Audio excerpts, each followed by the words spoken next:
Bonsoir, chers internautes de la chaîne Léon Joléo. Vous nous suivez à RDC, également vous nous suivez dans la diaspora. En tout cas, merci d'être avec nous.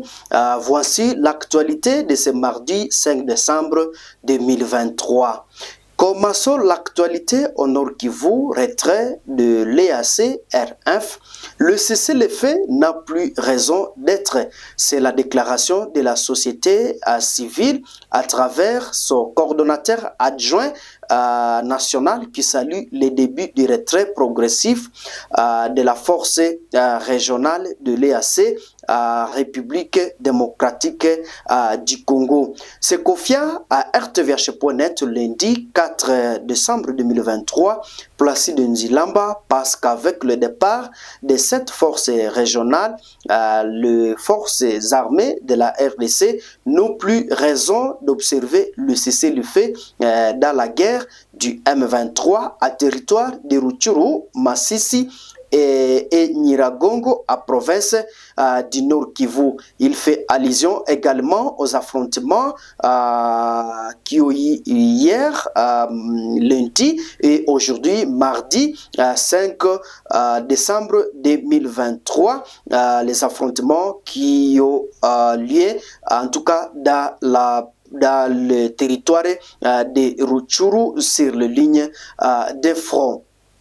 Une journée ville morte a été observée lundi 4 décembre au Kasaï central, mémoire des victimes de l'Est du pays. Le Nord Kivu et l'Ituri restent toujours sous menace des rebelles du M23 et les ADF et les groupes armés locaux pendant que le pays s'approche d'une date cruciale, le scrutin général au 20 décembre 2023. La souffrance des habitants de l'Est ne passe pas inaperçue aux yeux de Mira Mulumba, lui qui est coordonnateur national de l'association des victimes du Congo. Allô en Ituri, où la MONUSCO facilite le déploiement du matériel électoral, la mission de l'Organisation des Nations Unies pour la stabilisation de la RDC, MONUSCO, appuie la Commission électorale nationale indépendante CENI dans le déploiement du matériel électoral de Bunia vers l'intérieur de la province de l'Ituri.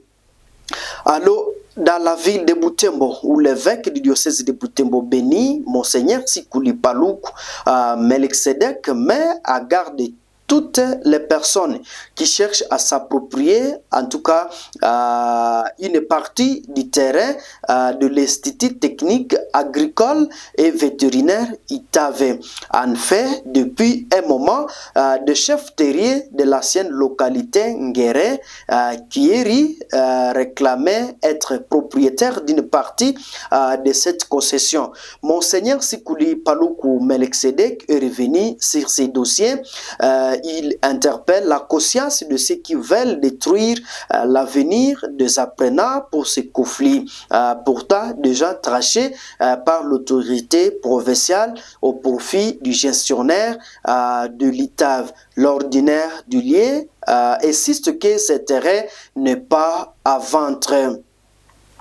La force de la communauté d'Afrique de l'Est EAC a entamé son départ de la République démocratique du Congo, RDC. Le tout premier groupe constitué d'une centaine de militaires kenyans a quitté la ville de Goma dimanche 3 décembre à destination de Nairobi. Selon les informations sur le lien, les contingents de la MONUSCO restent toujours là, mais ils vont en tout cas tous se retirer dans la province du Nord Kivu. Présidentielle de 2023, défis logistiques et manque de moyens freinent la campagne de certains candidats et ils seront 26 sur les listes de candidats à la présidentielle du 20 décembre, mais 4 se sont déjà ralliés à l'opposant Moïse Katumbi de 22 à Lys au moins 7 battes campagne, car certains font face aux défis logistiques et financiers. Ils n'ont pas les moyens de se déplacer à travers le pays, alors que 15 jours seulement les séparent du jour du vote. Alors, dans la ville-province de Kinshasa, la dynamique nationale des femmes candidates du NAFEC, appuyée par des partenaires, a organisé le 4 décembre 2023 une formation à faveur des femmes candidates aux prochaines élections sur comment sécuriser le résultat des votes. Du profil du témoin en passant par ce rôle, les stratégies à mettre à place en dehors du témoin a commencé à calculer le seuil électoral. Ces femmes ont été suffisamment outillées pour faire suivi approfondi jusqu'à la proclamation des résultats à l'usine des élections du 20 décembre afin de ne pas accuser à tort la CENI ou la Cour constitutionnelle. Au Tanganyika, dans une déclaration rendue publique ce mardi 5 décembre 2023 et dont une copie est parvenue à 7 sur 7 possédés, le président du parti politique activiste pour la démocratie, le libéralisme et le fédéralisme ADELF a félicité tous les militants de la plateforme Lamuka d'avoir boycotté d'aller accueillir le candidat Martin Fayoulou lors de son arrivée à Kalemi dans le Tanganyika. Selon Emmanuel Moutali, la population de Kalemi en général doit suivre toujours ces règles annoncées par la hiérarchie.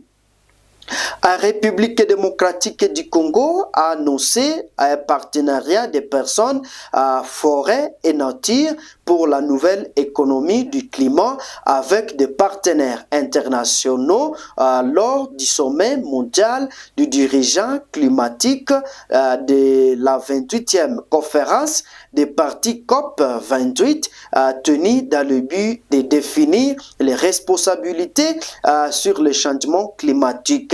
Le samedi 2 décembre 2023 à Dubaï, aux Émirats arabes unis.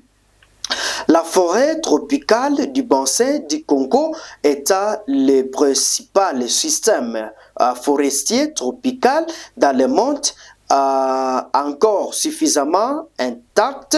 La RDC, grâce à l'équipe de la voyée spéciale du chef de l'État à la COP28, Stéphanie Mbombo sera financée par les partenaires internationaux d'une somme de 70 millions de dollars pour explorer la biodiversité et les vastes ressources à carbone stockées dans ces forêts et tourbières afin de contribuer à la nouvelle économie du climat en investissant dans les infrastructures, les secteurs favorables à la nature, les opportunités sur les marchés internationaux du carbone ainsi que les moyens de subsistance et des emplois de sang pour les communautés à travers le pays. Nous sommes pratiquement à la fin de l'actualité à l'est de la République démocratique du Congo. Je suis Mwanampenzi Mantekele à la présentation. Ne manquez pas de vous abonner pour ne pas rater de nos prochaines publications. Au revoir.